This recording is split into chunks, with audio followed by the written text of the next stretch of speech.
মানুষকে শিক্ষা দেয় যে সে তার জড়দেহ নয়, তার প্রকৃত স্বরূপ হচ্ছে তার আত্মা। আজকে আমরা শ্লোক নাম্বার 2 পাঠ করব, যেখানে ভগবান অর্জুনের যে প্রশ্ন করেছিলেন 1 নম্বরে, মানে 1 নম্বর শ্লোকে, সেটা উত্তর দিচ্ছেন ভগবান। আমরা কর্মসন্ন্যাস যোগ শুরু করেছি। তার আগে অবশ্যই মঙ্গলাচরণ করব।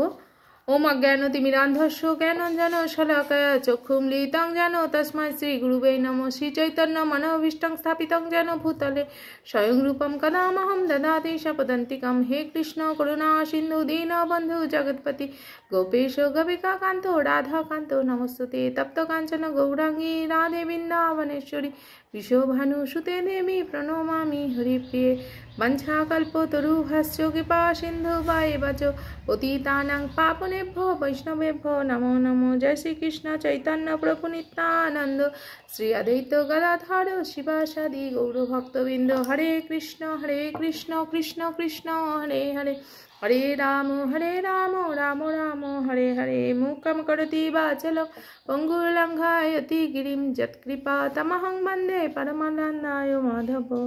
श्रील प्रभुपाद की जय। ग्रंथराज श्रीमद् भगवद गीता যথাযথের জয়। हरे कृष्ण बंधुरा, आज के श्रीमद् भगवद गीता যথাযথের 5ম অধ্যায় অর্থাৎ কর্মসন্ন্যাস যোগের শ্লোক নাম্বার 2 আমরা পাঠ করব এবং তাৎপর্য ও অনুবাদ প্রভুপাদ যেটা দিয়েছেন সেটা আমরা পাঠ করব।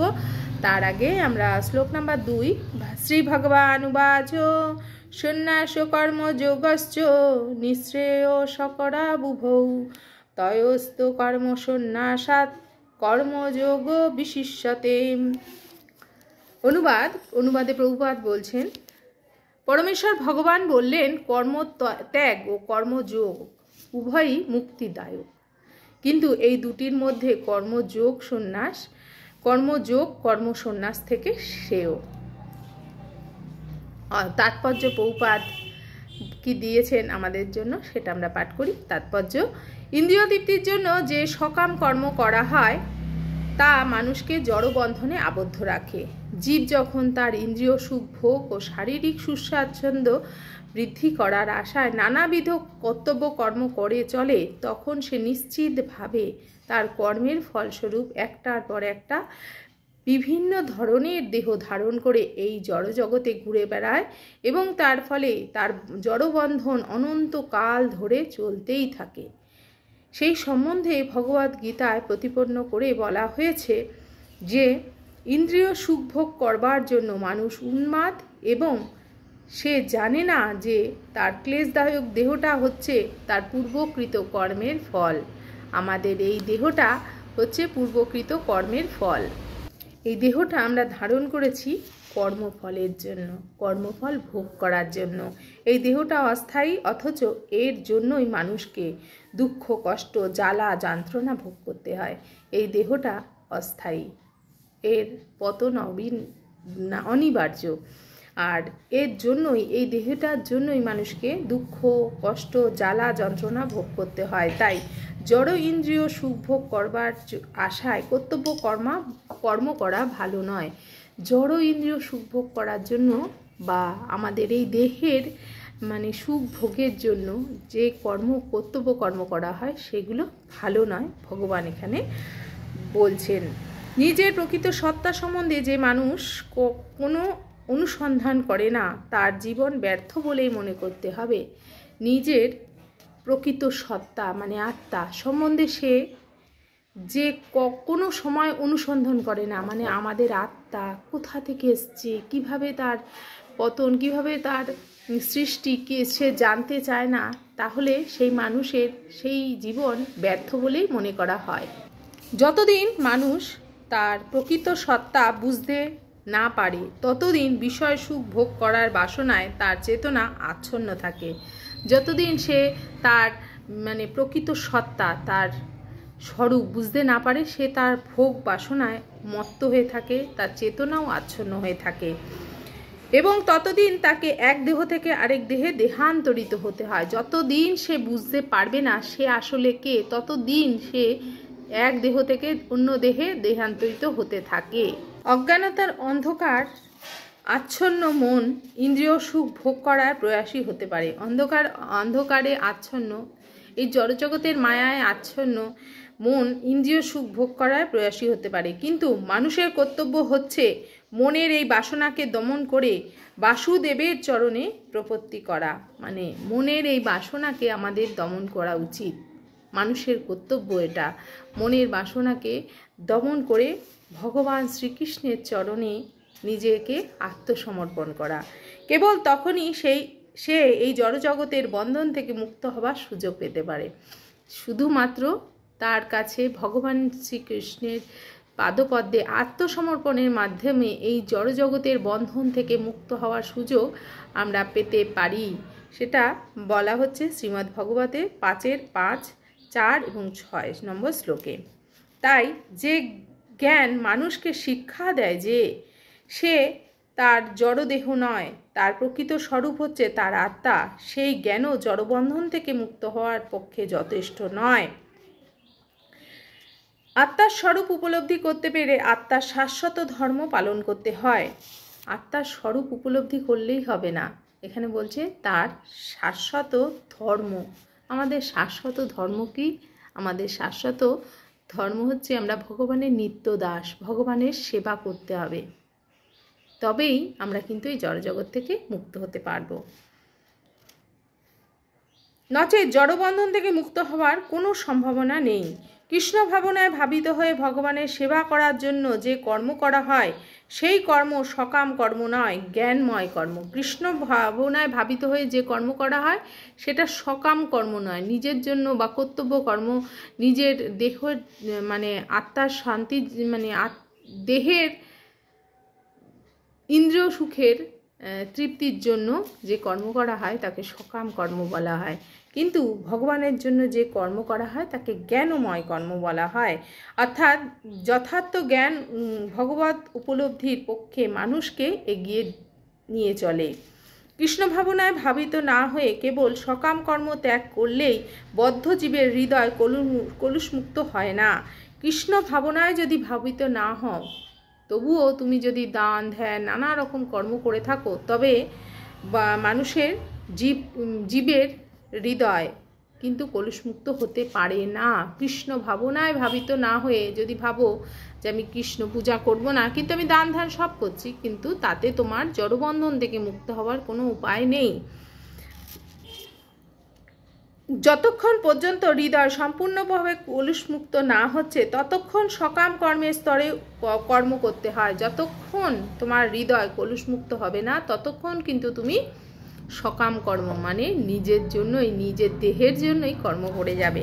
কিন্তু কৃষ্ণ ভক্তির প্রভাবে কর্তব্য কর্ম সাধিত হলে তা কর্মের ফলের বন্ধন থেকে মানুষকে মুক্ত করে এবং তখন তাকে আর এই জড়জগতে ফিরে আসতে হয় না। কৃষ্ণ ভাবনায় ভাবিত হয়ে মানুষ যখন কোনো কাজ করে, কর্তব্য কর্ম করে, কৃষ্ণের জন্য সেবা সম্পাদন করে, কৃষ্ণের কথা চিন্তা করে তার সন্তুষ্টি বিধানের জন্য কোনো কর্ম করে, তখন সেই মানুষ মুক্ত হয় এবং তাকে আর এই জড়জগতে ফিরে আসতে হয় না। তাই ভগবানের সেবায় যে কর্তব্য কর্ম করা হয় তা সন্ন্যাসী ত্যাগ ধর্মের চেয়েও শ্রেয়। তাই বলা হচ্ছে ভগবানের সেবায় যে কর্ম করা হচ্ছে সেটা সন্ন্যাসীর থেকেও শ্রেয়।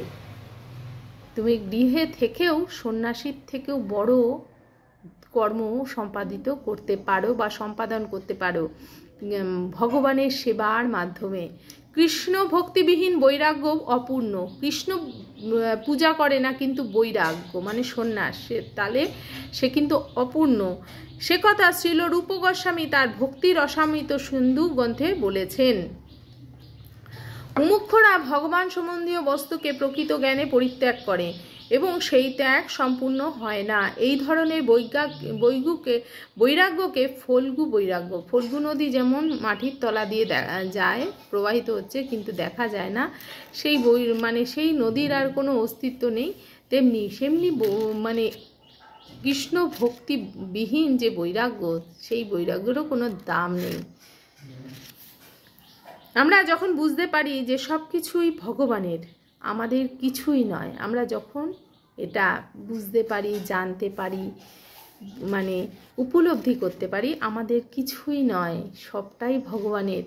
আর আমরা এখানে কিছু দিনের জন্য অতিথি হিসাবে এসেছি আমাদের কর্মফল ভোগ করার জন্য। তখন আমার বলে কোনো কিছুর ওপর অধিকার করার উচিত হয় না আমাদের। তখন ত্যাগের সম্পূর্ণতা আসে। মানুষের বোঝা উচিত বাস্তবিকই কোনো কিছুই তার নিজের নয়। মানুষের এটা কিন্তু ভাবা উচিত, জানা উচিত যে আমার এই জগতে কিছুই নয়। আমরা প্রমাণ তো পেয়েই যাই, প্রতিটি মানুষ যখন তার দেহটি ত্যাগ করে তার নামটিকে ফেলে পর্যন্ত চলে যেতে হয় শুধুমাত্র খালি হাতে। কারণ এই জগতে কিছুই তার নেই, তার দেহটাও তার না। সেটাকেও ফেলে না অর্থ যায়, না সন্তান যায়, না স্ত্রী যায়, পুত্র যায়, এমনকি তার দেহ, তার মানে নাম পর্যন্ত ছেড়ে শুধু তার কর্মফলটাকে নিয়ে সে চলে যায়।